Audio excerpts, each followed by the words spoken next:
Maman, je peux aller dormir chez une amie? T'as pas un lit chez toi? Ouais!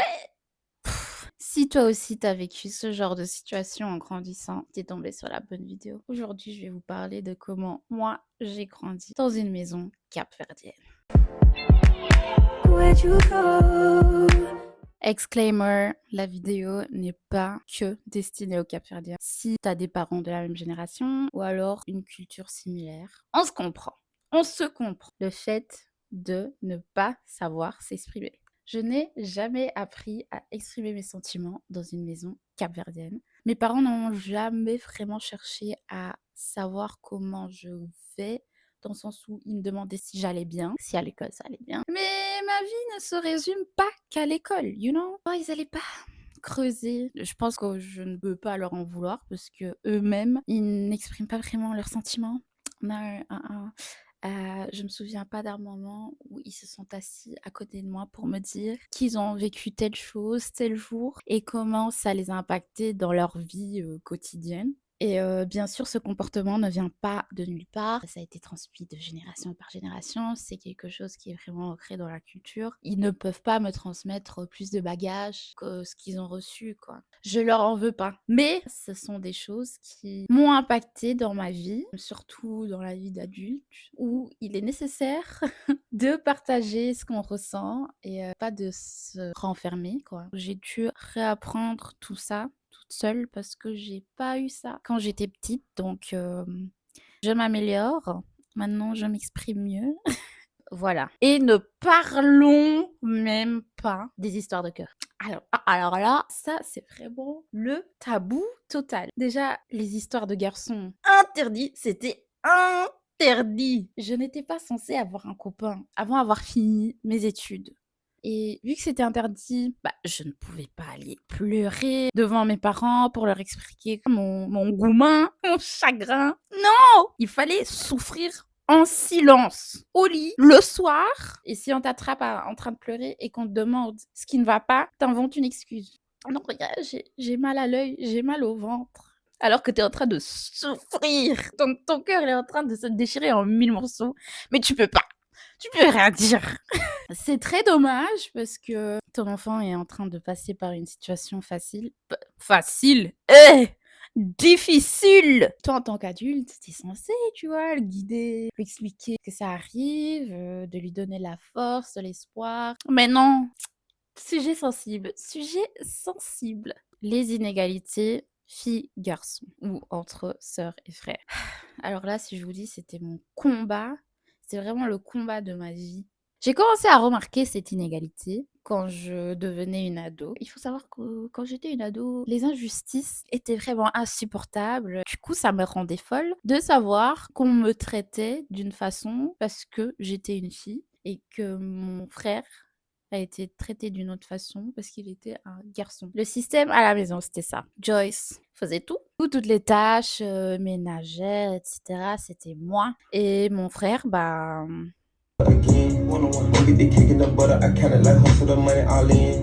Rhyme in the town in the drop top coupe in the motor in the trunk, you can hear. C'était 1000 fois plus strict pour moi que pour lui. Du coup, lui, il foutait rien du tout. On lui disait rien. Moi, j'avais pas le choix. J'avais pas le choix, tu le fais ou tu le fais. Je me suis battue corps et âme pendant des années, des années, des années, des années. Est-ce que j'ai réussi à révolutionner le système dans la maison? Non. J'ai laissé tomber l'affaire et j'ai juste accepté le fait qu'ils vont jamais changer cette mentalité. So yeah. Next. Pour éviter que tu ne fasses pas certaines choses, ils vont implanter plein de petites peurs comme ça dans ton cerveau. Au lieu de t'expliquer pourquoi ne pas faire ces choses, de t'expliquer les conséquences. Non. Menacer et te faire peur, c'est mieux. Ça peut être très minime, hein. Vraiment, ça peut commencer très très tôt. Par exemple, quand j'étais petite et que je marchais en arrière, on me disait ne marche pas en arrière, sinon ta mère mourira. Est-ce que c'est normal de dire ça à un enfant? Am I crazy? Like, is that normal? I don't think so! Au lieu de dire ne marche pas en arrière, tu vas tomber, tu vas te faire mal, je ne sais pas. Et en plus de ça, on connaît le thème de la superstition chez nous. Mais ça, c'est un thème pour un autre jour. Ça, c'est trop. Et du coup, tu as plein de peurs instaurées dans toi que tu vas devoir, à nouveau, déconstruire comme tous les autres traumas qu'on t'a donnés. Yeah.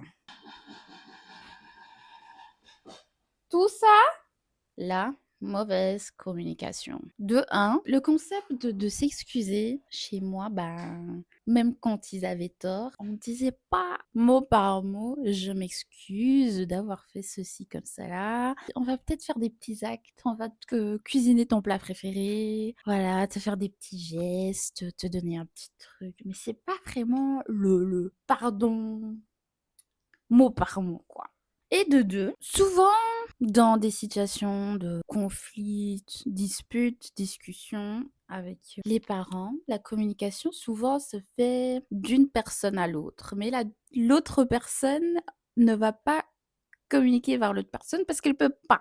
C'est le parent qui va communiquer sa frustration envers l'enfant et toi, en tant qu'enfant, tu pas censé répondre ou parler de ton point de vue, expliquer pourquoi tu as fait telle chose. Si tu réponds, on va sortir la carte manque de respect ou alors la carte malcriade ou alors la carte vide.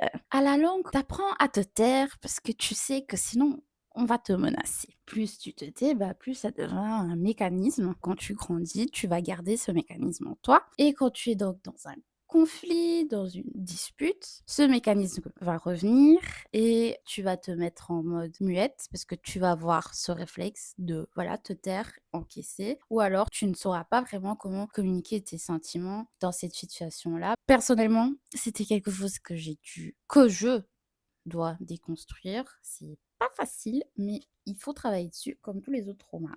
C'est la vie d'adulte. Une mentalité très fermée. Parfois, ils te sortent certaines choses où tu te dis c'est quand même une dinguerie de dire ça. Et parfois, ils voient les choses en noir et blanc. C'est soit de blanc, c'est soit de noir. Il n'y a pas le gris. Vraiment, on est dans le jugement. Et du coup, c'est à nous, les enfants, de les éduquer sur certaines choses, sur certains propos. Ça peut être sur le racisme. Ils peuvent te sortir des propos assez racistes alors qu'eux-mêmes sont des victimes de racisme. Which is crazy, ça n'a aucun sens. Ou alors, l'homophobie, thème assez compliqué. Je me souviens que quand j'étais ado, je leur disais que voilà, ce sont des gens normaux, comme tout le monde, il faut les accepter, c'est juste une préférence sexuelle, etc., etc. Et un jour, ma mère me regarde et elle me dit: «Mais en fait, je comprends pas pourquoi tu les défends tout le temps. Est-ce que tu es lesbienne? Est-ce que tu es lesbienne, Joyce?» Mais n'importe quoi! C'est non, c'est juste que je ne vois pas le sens de discriminer, qui que ce soit, quoi. C'est ça que je veux dire par essayer de les éduquer pour qu'ils voient un peu plus loin, pour qu'ils voient les choses un peu plus différemment. Ça peut parfois changer leur manière de penser et ça évite des propos un peu trop violents comme ça. La relation toxique avec le travail. Je peux dire que le peuple capverdien est un peuple qui travaille très dur. Ça, c'est vrai. Mais ils ne s'arrêtent jamais. Même quand ils sont malades, qu'ils sont en train de crever, ils vont quand même au travail. Vu qu'il y a cette relation toxique avec le travail, toi aussi, tu dois beaucoup travailler. Donc, quand ils te voient te détendre, rien faire, ils viennent te chercher. Il faut que tu fasses quelque chose dans la maison. C'est vraiment quelque chose qui m'a toujours énervée et qui m'énerve encore maintenant. Et puis, des petits propos comme Mini l'Europe, ce qui veut dire les enfants d'Europe. Ils ont cette tendance à comparer les enfants qui sont nés en Europe aux enfants qui sont nés au bled. Pourquoi? Je ne sais pas. Les temps ont changé. Les enfants ne sont plus comme avant. C'est plus la même génération qu'eux. Je me dis, mais est-ce que vous avez vu la génération d'enfants au Cap-Vert? Parce que moi, de ceux que j'ai vus, ils sont parfois pire que nous. Et ça, on veut pas entendre. C'est juste, voilà, les enfants d'Europe, ils font rien, ils sont égoïstes, ils pensent jamais aux parents, ils font ci, ils font ça, alors que t'as rien fait de tout ça. Mais ils te sortent quand même cette phrase, je ne sais pas pourquoi. Change it, please. Like, it doesn't make no damn sense. Je pense que j'ai assez parlé pour aujourd'hui. Sinon, on viendra m'agripper le col. J'espère que mes parents vont pas tomber sur cette vidéo. And turn your big ass around and get the fuck back to your fucking seat. The fuck is wrong with your ashy ass? Je pense que je vais devoir me rattraper avec une deuxième vidéo où je vais parler des bonnes choses quand même et j'adore être capverdienne, d'accord? C'est pas pour critiquer si, c'est pour critiquer, mais dans l'humour et pour comprendre que voilà, même si eux, ils ont agi avec nous comme ça, c'est parce qu'ils ne connaissaient pas une autre manière d'éduquer. C'est comme ça qu'on les a éduqués, donc c'est comme ça qu'ils nous ont éduqués et c'est à nous de faire autrement avec nos enfants. Si vous aussi, vous avez vécu des choses similaires ou encore autre chose, n'hésitez pas à les partager dans les commentaires. J'aimerais trop les lire. Je fais de gros bisous. Bye! Daydreaming on a cloud with you like horizon. With you tonight.